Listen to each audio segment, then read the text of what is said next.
નમસ્કાર. TAT secondary મેન્સની તૈયારી કરતા ઇંગ્લિશ વિષયના વિદ્યાર્થી મિત્રો, સ્વાગત છે તમારું આપણી પોતાની યુટ્યુબ ચેનલ પર. આજે આપણે પ્રશ્ન બેંકમાં પાર્ટ 2માં યુનિટ 6 to 10 જોવાના છે. લાસ્ટ લેક્ચરમાં આપણે આગળ જોઈએ. લાસ્ટ લેક્ચરમાં આપણે યુનિટ 1 to 5 કરેલા છે. તો હવે આજે આપણે યુનિટ 6 to 10 જોઈશું. કમેન્ટ સેક્શનની અંદર #AJSir લખીએ, વિડીયોને લાઈક કરીએ અને હવે લેક્ચરની શરૂઆત કરીએ. પાર્ટ 1 જે છે એના વિડીયોની લિંક ડિસ્ક્રિપ્શન બોક્સમાં આપું છું, તેમજ એની પીડીએફ આપણી ટેલિગ્રામ ચેનલમાં મુકાઈ ગઈ છે, ત્યાંથી તમે મેળવી શકો છો. Unit 6 I love you teacher શરૂ કરીએ. ફકરો આપેલો છે હેલન કેલર અને એના ટીચર હતા, હું જો ન ભૂલતો હોય તો, મિસ સુલેવાન. બરાબર, ચાલો આગળ વધીએ. જન્મથી જ છોકરી મૂક બધિર હતી અને પછી હેલન કેલરના જે ટીચર છે મિસ સુલેવાન એને પ્રેરણા આપે છે. ચાલો આગળ વધીએ. સ્ટોરી ખૂબ સરસ છે. What did Helen Keller become deaf and blind? તો Helen Keller become deaf and blind when she was very young. નાનપણમાં. આગળ વધીએ. Why did Helen not learn to speak? Helen did not learn to speak because she was deaf. આપણે કહીએ ને મૂક બધિર. Question number 3. Who was the teacher for the deaf and blind? Miss Sullivan. Question number 4. What was Miss Sullivan? Miss Sullivan was the teacher for the deaf and blind. Deaf and blind લોકોના એ teacher હતા. Next આગળ વધીએ. Next પેરેગ્રાફમાં question answers જોઈએ. How old was Helen when Annie Sullivan came to her home? ત્યારે એ 7 વર્ષની હતી. Question number 2. What did Miss Sullivan give to Helen? A doll. એક ડીંગલી આપી. Question number 3. Which was the first word that Helen learned? Doll. Question number 4. To memorize means to remember. યાદ રાખવું. Question number 5. What did Miss Sullivan make finger movements? Miss Sullivan made finger movements on Helen's palm. એની હથેળી પર. હેલનની હથેળી પર. Question number 6. Nearest meaning of to copy is imitate. ચાલો આગળ વધીએ અને આ પેરેગ્રાફ છે. હવે એના ક્વેશ્ચન આન્સર્સ જોઈએ. ફર્સ્ટ ક્વેશ્ચન છે where were they walking? They were walking in the garden. બગીચામાં. What did the teacher suddenly do? Teacher put Helen's hand under the water tap. Question number next. What did the teacher do on Helen's palm?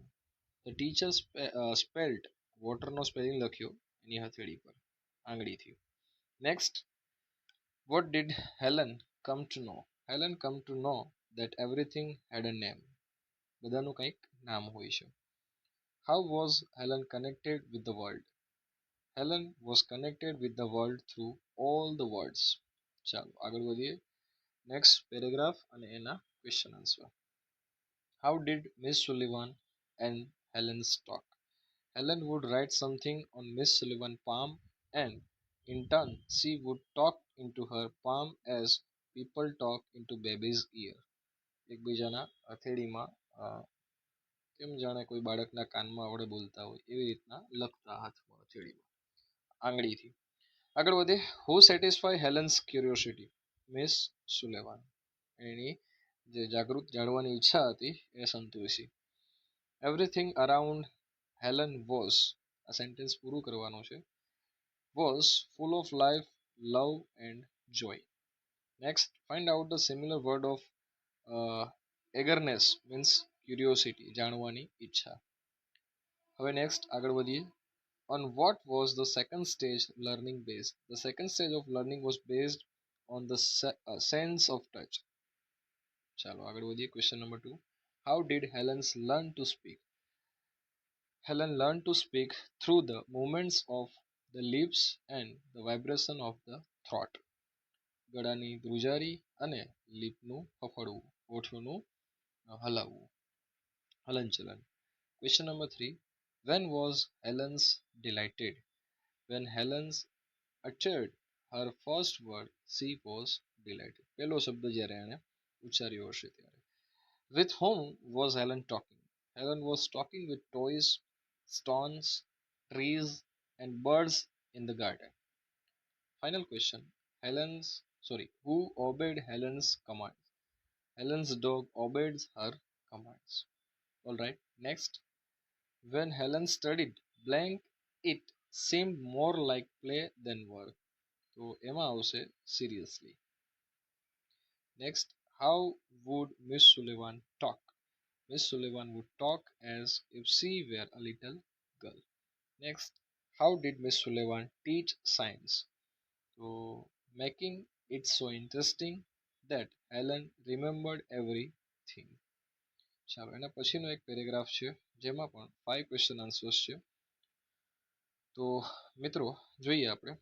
તમે બાકી હોય તો comment સેક્શનની અંદર #એજેસર લખી આપજો. ચાલો આગળ વધીએ. Which letters did Helen read first? Raised. Which type of typewriters did Helen learn? With both ordinary as well as Braille typewriter. Give the similar words of chance means opportunity. Opposite word minimum, maximum. Helen visited White House at Cleveland to meet the president. એને award મળેલો છે ને અમેરિકાનો. ચાલો આગળ વધીએ. Next, when did Helen move to Perkins Institution in the year 1819? At the age of about 10. Alone from the text. આનો meaning થાય loneliness, એકલું. Which languages did Helen learn? Latin and German. ચાલો આગળ વધીએ. Where was the Cambridge school situated? તો એ આવેલી છે મેસચ્યુસેટ્સ, માફ કરજો, ઇંગ્લિશ થોડુંક વીક છે. Give the nearest meaning of the conversation. એનો મતલબ થાય communication. Why was Helen emotionally disturbed? Helen was emotionally disturbed because she lost her father. And the final one, when was Helen full of joy? Helen was full of joy when she heard that she had passed all the subject. ચાલો હવે મિત્રો બધા question answers વાંચવા થોડા difficult રહેશે, તો હું just આગળ મૂવ કરું છું, તમે એને જોઈ લેજો. ચાલો હું સ્લાઇટલી મૂવ કરીશ કે જેથી તમે આ ફોલ્સ છે. Find out the similar meaning of fast, એનો મતલબ રેપિડલી થાય. હા, તો હું સ્લાઇડલી સોફ્ટલી અને સ્લોલી મૂવ કરીશ કે જેથી તમે ક્વેશ્ચન્સને વિડીયો પોઝ કરીને વાંચી પણ શકો અને ઇફ યુ વોન્ટ તો તમે એને લખી પણ શકો. ખાસ યાદ રાખજો, મેં તમને ફર્સ્ટ લેક્ચરમાં શીખવાડેલું છે કે ક્વેશ્ચન આન્સર્સ કઈ રીતના પેરેગ્રાફમાંથી લખવા.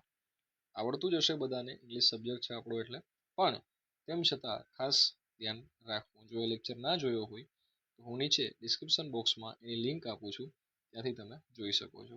આ પીડીએફ મિત્રો 24 પેજની છે અને આપણે પેજ નંબર 8 પર પહોંચ્યા છે. સેકન્ડ આપણું જે 7th ચેપ્ટર છે કેચ એન્ડ દેવ્યાની, તો એના ક્વેશ્ચન આન્સર્સ પણ અહીંયા આપેલા છે, તમે જોઈ શકો છો. શુક્રાચાર્ય, બરાબર. ચાલો આગળ વધીએ મિત્રો. સેકન્ડ પેરેગ્રાફ અને એના 2 ક્વેશ્ચન આન્સર્સ છે, તમે જોઈ શકો છો. ચાલો નેક્સ્ટ ક્વેશ્ચન છે પેરેગ્રાફ માટે. Where was Kach? Kach was in the Shukracharya stomach. ના પેટમાં હતું. ચાલો આગળ વધીએ મિત્રો. Question number 4. At Devyani's request Shukracharya begin summoning Kach back from death. Next paragraph અને એના ક્વેશ્ચન આન્સર્સ નીચે આપેલા છે. ચાલો ઓકે, ચાલો આગળ વધીએ. નેક્સ્ટ પેરેગ્રાફ અને એના ક્વેશ્ચન આન્સર્સ. તો મિત્રો અહીંયા આપણે 7 યુનિટ કમ્પ્લીટ કર્યા છે. નાવ યુનિટ નંબર 8, અવર ફીધર્ડ ફ્રેન્ડ્સ, બરાબર. ચાલો અને એના ક્વેશ્ચન આન્સર્સ હવે શરૂ થાય છે. ચાલો હવે નવો પેરેગ્રાફ અને એના 4 ક્વેશ્ચન આન્સર છે જે તમે અહીંયા જોઈ શકો છો. Birds of India, Salim Ali એ બુકના રાઇટર છે. ચાલો નેક્સ્ટ પેરેગ્રાફ અને તેના ક્વેશ્ચન આન્સર. ચાલો ઓલ રાઈટ. જોઈ શકો છો તમે નવો પેરેગ્રાફ અને એના તેના ક્વેશ્ચન આન્સર અહીંયા આપેલા છે. સાથે સાથે મિત્રો તમને જણાવી દઉં કે આપણી જે ક્વેશ્ચન બેંક છે ઇંગ્લિશની એમાં યુનિટ 1 to 5 છે એના ક્વેશ્ચન આન્સર્સ સાથેની જે પીડીએફ છે એ આપણી ટેલિગ્રામ લિંકમાં મુકાઈ ગઈ છે. તો ત્યાંથી તમે ખાસ મેળવી લેજો. તમે ચાહો તો તેની પ્રિન્ટ કઢાવી શકો છો, નહીંતર પીડીએફ પાસે રાખી અને વાંચી શકો છો. મિત્રો આપણી પીડીએફની ખાસિયત એ છે કે એક જ પીડીએફની અંદર તમારું આખું ધોરણ 10મું આવી જશે. એટલે તમારે બીજી કોઈ પ્રશ્ન બેંક કરવાની જરૂર જ નથી. એક જ પ્રશ્ન બેંકની અંદર તમને બધા જ ક્વેશ્ચન આન્સર્સ મળી જશે. બધું જ મળી જશે. આખું 10માનું ગ્રામર સહિત બધું એક જ પીડીએફમાં મળી જશે. સમય અંતરે હું વિડીયો મૂકતો રહીશ કે જેથી તમે દરેક યુનિટ વાઇઝ ક્વેશ્ચન આન્સર્સ અને સાથે સાથે આવી રીતના એક્સ્ટ્રેક્ટમાંથી ક્વેશ્ચન આન્સર્સ તેમજ ગ્રામર, પોએમ બધું જ કરી શકો. ચાલો આગળ વધીએ અને ક્વેશ્ચન આન્સર્સ જોતા જઈએ. હજુ સુધી તમે પેલો વિડીયો નથી જોયો તો ખાસ ટેલિગ્રામ ચેનલમાં એની લિંક આપેલી છે. ઇવન આ વિડીયોના ડિસ્ક્રિપ્શન બોક્સમાં પણ એની લિંક આપેલી છે. તો ત્યાંથી તમે મેળવી શકો છો અને વિડીયો જોઈ શકો છો. ચાલો મિત્રો, હવે સમયના અભાવે હું આ વિડીયો થોડો આગળ વધારું છું. ચાલો, ખાસ મિત્રો યાદ રાખવું કે તમને જો વાક્ય રચનાઓ નહીં આવડતી હોય, એટલે કે તમને કાર્ડ નહીં આવડતા હોય, તો તમે ક્વેશ્ચન આન્સર્સ બરાબર લખી શકશો નહીં. એટલે એટલીસ્ટ ક્વેશ્ચન આન્સર્સ લખવા માટે તો ટેન્સીસ શીખી લેજો. યુનિટ નંબર 9 છે ટ્યુન અપ ઓ ટીન્સ, અને એના ક્વેશ્ચન આન્સર્સ આપણે જોઈ લઈએ ફટાફટ મિત્રો. બરાબર, ચાલો. સેકન્ડ પેરેગ્રાફ છે special activities demand what is doctor Manju Shroff, for what is there a growing concern અને એક્સેટ્રા. ચાલો આગળ વધીએ. નેક્સ્ટ પેરેગ્રાફ છે અને 1 માર્ક્સના જે ક્વેશ્ચન્સ આવતા હોય આવી રીતના શોર્ટ પેરેગ્રાફમાંથી, તો આવા બધા તમે એક્ઝામ માટે ખાસ આઈએમપી ગણજો. બરાબર છે, એડિનબર્ગ યુનિવર્સિટી. ચાલો આગળ વધીએ મિત્રો. નેક્સ્ટ પેરેગ્રાફ અને એના question answer first, second, third, fourth અને ફિફ્થ પ્રિયાંશી છે. ચાલો આગળ વધીએ. 6 અને એનો લાસ્ટ ક્વેશ્ચન હતો તે. પછી આગળ વધીએ તો નેક્સ્ટ પેરેગ્રાફ છે કંદર્પ. ચાલો, what does tune up refer to? The word ટ્યુનઅપનો મતલબ એવો થાય preparing your mind and body for particular task. કોઈ એક પર્ટિક્યુલર ટાસ્ક માટે તમારા શરીરને અને મગજને તૈયાર કરો. એના ક્વેશ્ચન 3, 4 અને 5. ચાલો નેક્સ્ટ યુનિટ નંબર 10 અને ફાઇનલ, ટેસ્ટ ઓફ ટ્રુ લવ. સાચા પ્રેમનો, વાસ્તવિક પ્રેમનો સ્વાદ કેવો હોય અથવા તો સ્વાદ. આ એનો પેરેગ્રાફ છે અને એના ક્વેશ્ચન આન્સર્સ, એના ક્વેશ્ચન્સ આપેલા છે, માફ કરજો, આ તમારા પ્રેક્ટિસ માટે થઈ જશે. બરાબર, ચાલો નેક્સ્ટ.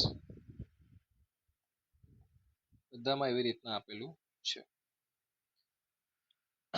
ચાલો આગળ વધીએ મિત્રો સી તરફથી, ત્યારબાદ એના D, next first, second, third અને અહીંયા ફોર્થ છે. ચાલો એના ક્વેશ્ચનના જે આન્સર્સ છે અહીંયા આપેલા છે 1, 2, 3, 4.